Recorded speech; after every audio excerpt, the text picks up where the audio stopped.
Olá! Sejam muito bem-vindos. Já passou pela cabeça de alguém como é que a estrutura mais complexa que a gente conhece, o cérebro humano, é construída literalmente do zero?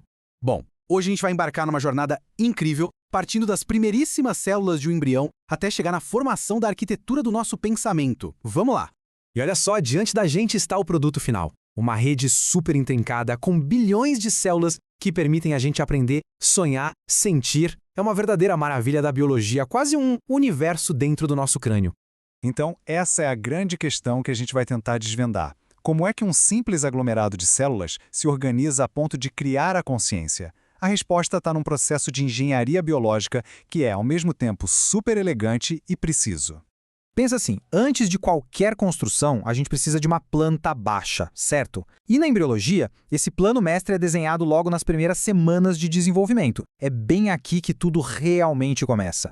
Tudo parte de uma única célula, o zigoto. Aí, através de divisões celulares bem rápidas, ele vai se transformando até virar o blastocisto. É nessa fase bem inicial que o palco para a criação do sistema nervoso é todo preparado. E logo em seguida acontece um evento que é crucial, a gastrulação. Tenta imaginar esse momento como se fosse a hora em que a planta baixa do corpo é oficialmente desenhada. É um ponto de virada fundamental em todo o desenvolvimento. Então, essa tal de gastrulação dá origem a 3 camadas primárias de células, os folhetos germinativos. Cada uma delas tem um destino muito, mas muito específico, como se fossem os materiais de construção básicos para todo o corpo. O que antes era um disco com só 2 camadas, o epiblasto e o hipoblasto, agora se reorganiza e vira 3. Essa transição é fundamental e cria o ectoderma, o mesoderma e o endoderma. Cada um com um futuro já meio que pré-determinado para formar diferentes partes do corpo. E aqui estão os destinos de cada um. O endoderma vai formar os órgãos internos. O mesoderma, por sua vez, vai dar origem à nossa estrutura e movimento. Mas, para a nossa história aqui, a grande estrela é o ectoderma, essa camada mais externa. É a partir dela que o sistema nervoso inteirinho vai nascer. Ok, agora a gente chegou no evento principal.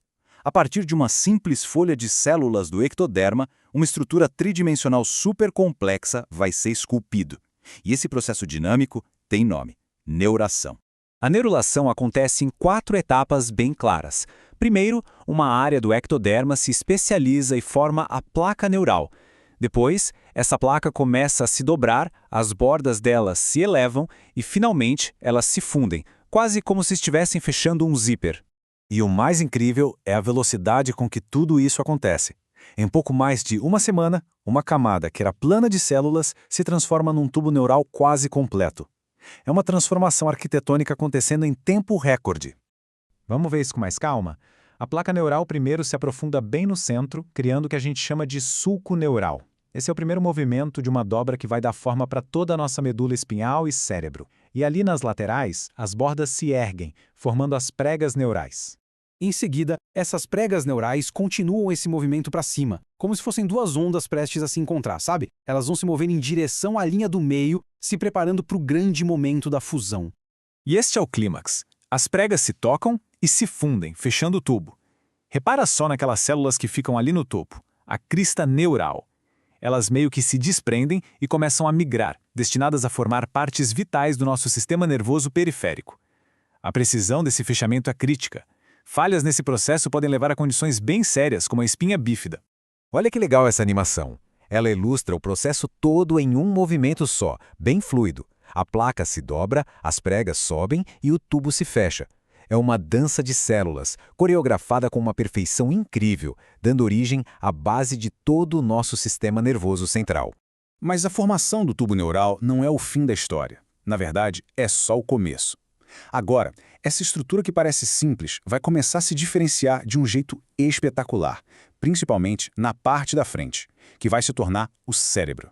A parte da frente do tubo neural começa a inchar, formando 3 bolhas, que são conhecidas como vesículas primárias. Esse é o primeiríssimo esboço, bem simples, das principais regiões que vão compor o cérebro. Essa tabela ajuda a simplificar essa complexidade toda. A primeira vesícula, o prosencéfalo, ela se divide para formar o nosso cérebro pensante. O mesencéfalo fica como está e o rombencéfalo dá origem ao tronco encefálico e ao cerebelo. E é assim que um simples tubo dá origem a todas as partes do cérebro adulto. Bom, a estrutura geral já está pronta. Agora, a gente precisa povoar essa estrutura com as células especializadas que vão fazer todo o trabalho pesado de processar as informações.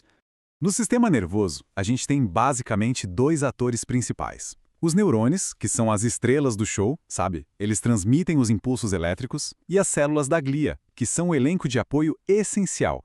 Elas nutrem, protegem e dão todo o suporte para os neurônios.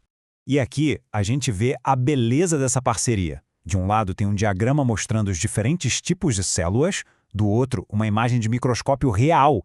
É a transição do conceito para a realidade biológica ali viva. Focando um pouco no neurônio, a estrutura dele define a função. Os dendritos funcionam como antenas, recebendo informações. O corpo celular processa tudo. O axônio é tipo cabo que transmite o sinal e os terminais lá na ponta passam a mensagem para a célula seguinte. Como disse o escritor Chaim Potok, o cérebro humano é um universo de 1,5 kg. Essa jornada embrionária toda, tão complexa e precisa, resulta nesse universo que a gente carrega aqui dentro, capaz até de contemplar as próprias estrelas. E isso tudo nos leva a uma reflexão final, né? A gente partiu de uma simples dobra numa camada de células. E, no entanto, é a partir dessa dança biológica que emerge tudo que somos. Fica a pergunta no ar. O que o fato da nossa consciência nascer de uma planta baixa biológica tão elegante e antiga nos diz sobre a natureza de quem a gente é?